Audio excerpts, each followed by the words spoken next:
This is madness. Madness. This is Sparta.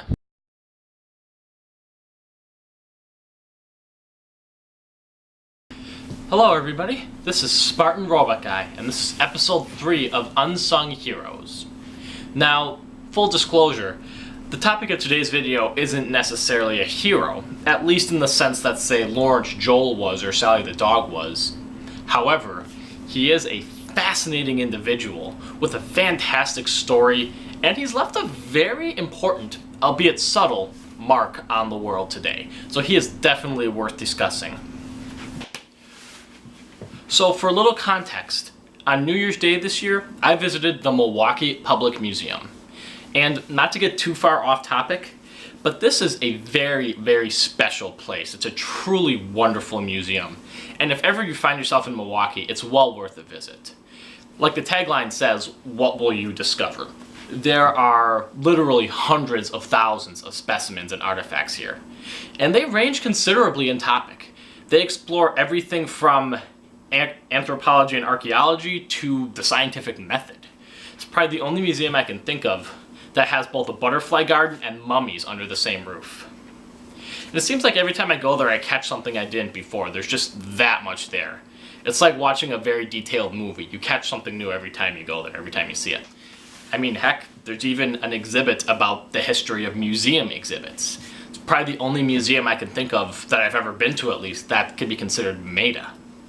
Anyway, I digress. The topic of today's video does tie into that little rant though, because something that distinguishes the Milwaukee Public Museum is that it contains one of the largest and most extensive collections of Mesoamerican artifacts actually in the entire world. And the reason for that is the topic of today's video. And that was a former curator at the Milwaukee Public Museum, Stefan Boryegi. Now, as you could probably tell from the name, Boryegi was Hungarian. He was actually born in Budapest. Following World War II, he had moved over to the States to do some doctoral research, and with the political instability in Europe at the time, he opted to become an American citizen and live out the rest of his life here.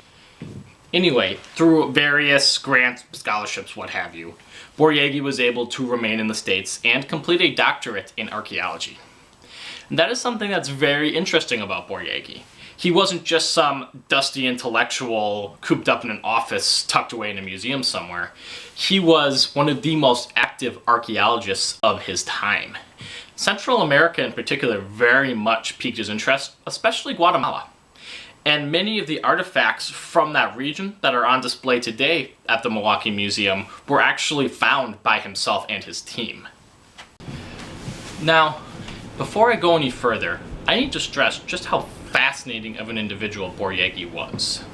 First of all, by birthright, he was a Hungarian count, which is already really awesome when you think about it. And as such, everywhere he went, at least during his time in Milwaukee, he wore this large black flowing cape. He certainly wasn't a vampire, but he certainly carried himself like an old school count. He was not only a smooth talker, but he was an absolute gentleman. He truly carried himself like old school nobility. Not only that, but he was a practical joker. He loved playing friendly, harmless jokes on his friends and co-workers.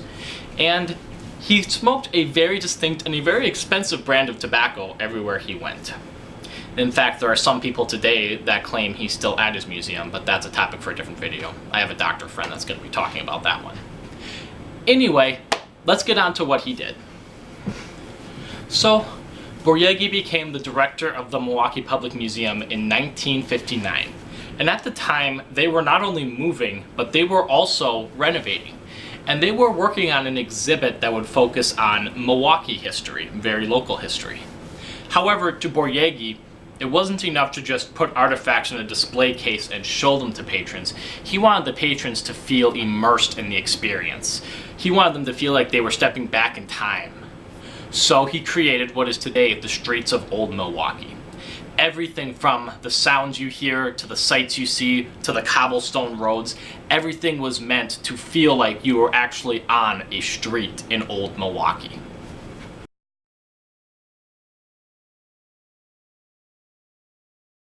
Now, This might not seem like a major thing today because that's more or less the norm in modern museums, but at the time this was something radically new for museums.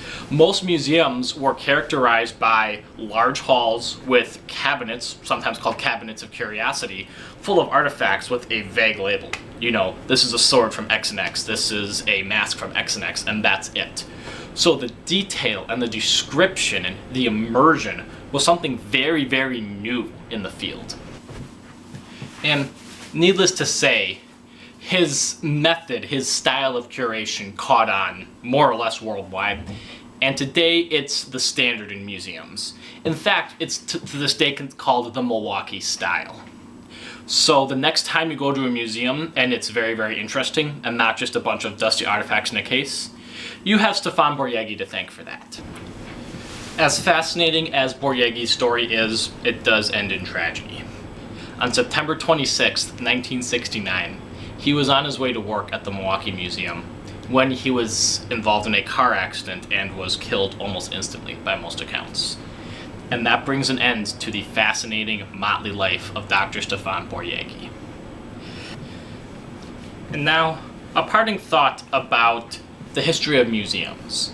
I guess it falls more under the realm of public history than anything else, so it's not the kind of thing you're going to see a lot in typical history curriculums, at least until you're in college.